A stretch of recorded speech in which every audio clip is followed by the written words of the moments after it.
پر ہم یہ توقع کر رہے تھے کہ صنعتی ریلیف ملے گا، جس کی پیداوار کے اوپر ٹیکس لگے گا، ٹریڈروں کو ریلیف ملے گا، اس کو پیداوار پر اس پہ ٹیکس لگے گا، پر ہم یہ چاہتے ہیں کہ ٹیکس بیس سسٹم کو بڑھایا جائے۔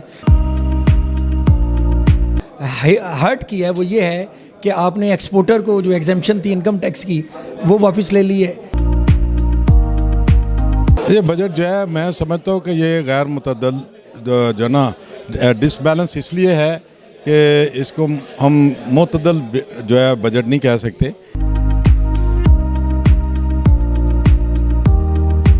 وفاقی بجٹ میں کچھ اقدامات کو سراہتے ہوئے Lahore chamber of commerce and industry نے ٹیکس لگانے کے اقدامات پر تشویش ظاہر کی ہے اور کہا ہے کہ یہ اقدامات معاشی سرگرمیوں میں کمی کے علاوہ کاروبار کرنے کی لاگت کو بڑھا دیں گے۔ بجٹ کے اعلان کے بعد اپنے خطاب میں Lahore chamber of commerce and industry کے صدر کاشف انور نے ملے جلے رد عمل کا اظہار کرتے ہوئے کہا کہ اگرچہ اس بجٹ کے مثبت پہلو بھی ہیں لیکن اس کے ساتھ ساتھ بہت سے چیلنجز بھی ہیں۔ اس موقع پر سینئر نائب صدر ظفر محمود چودھری، نائب صدر عدنان خالد بٹ، سابق صدور محمد علی میاں، شاہد حسن شیخ، عبد الباسط، سابق نائب صدور فہیم رحمان سہگل، میاں ابو سر شاد، طاہر منظور چودھری، ذیشان خلیل، ایگزیکٹو کمیٹی کے اراکین نے بھی شرکت کی۔ اس موقع پر نظام ٹی وی کے اینکر ڈاکٹر شاہد استقلال سے نائب صدر Lahore chamber of commerce Adnan Khalid Butt, Faheem ur-Rehman Sehgal, chairman PIAF Chaudhry Khadim Hussain, E C member Lahore chamber اور دیگر کا کیا کہنا تھا، آپ کو سناتے ہیں۔ بہت شکریہ۔ آج جو بجٹ پیش کیا گیا وفاقی اس میں جس میں پرو انڈسٹری اور ٹریڈروں کے لیے بارے میں اقدامات کیے، ہم اس اقدامات کو بھی سراہتے ہیں،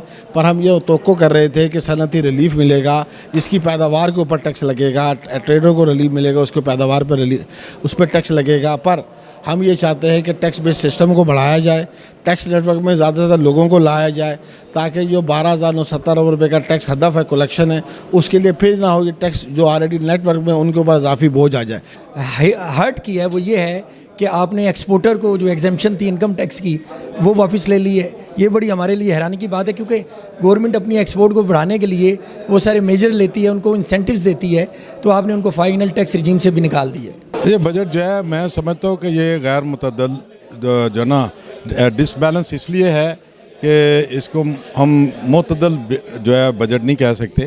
کیونکہ کچھ چیزیں ہیں بہت ساری جو ہڈن رکھی گئی ہیں، چھپا کے رکھی گئی ہیں، کلیئر اس لیے نہیں۔ اب فنانس بل جب تک نہیں آئے گا، ڈیٹیل نہیں آئے گی، تب تک وہ کچھ باتیں کلیئر نہیں ہوں گی۔ پوری قوم پریشان ہے، وہ آئی پی پیز سے پریشان ہے کہ آئی پی پیز کا مسئلہ حل ہو، اور لوگ جو ہے نا ہاتھوں میں جو بل لیے پھرتے ہیں اور کروڑوں اربوں روپے جو ہے نا وہاں بل کے جو بجلی استعمال نہیں کرتے وہ بھی کر رہے ہیں۔ کو حکومت کو اس سلسلے میں مل بیٹھ کے کوئی اچھی پالیسی بنانی چاہیے تھی اور قوم کو خوشخبری دینی چاہیے تھی۔ جو آج بجٹ پیش کیا گیا ہے، میں سمجھتا ہوں کہ یہ بجٹ کوئی عوام دوست تاجر دوست بجٹ نہیں تھا، اس سے تو مہنگائی اور زیادہ بڑھے گی۔ تو میں سمجھتا ہوں کہ گورنمنٹ آف پاکستان کو اس پہ ایک نظر ثانی کرنی چاہیے، کیونکہ اس بجٹ کے تحت اگر دیکھا جائے تو مہنگائی میں اور زیادہ اضافہ ہوگا۔ ابھی جس بجٹ پیش ہوا ہے اس کی جتنی بھی چیزیں ابھی ڈیٹیل میں آئیں گی، کچھ چیزیں تو ہم نے جیسے سولر کا اور ادر چیزوں کا دیکھا ہے کہ اس میں گورنمنٹ نے ریلیف بھی دیا ہے، باقی جو ٹیکس کلیکشن ہے اور اس میں تھوڑا زور دیا ہے، تو جو لوگ ٹیکس نیٹ میں آتے ہیں جن کو ٹیکس دینا چاہیے۔ رابعہ ویلفیئر ہسپتال، علاج و معالجے کی بھروسہ مند جگہ جہاں ڈاکٹرز اپنی خدمات بہترین طریقے سے انجام دے رہے ہیں۔ یہاں ہر بیماری کی تشخیص کی جاتی ہے۔ رابعہ ویلفیئر ہسپتال۔ مزید معلومات کے لیے ہمارے کسٹمر کیئر نمبر پر کال کریں۔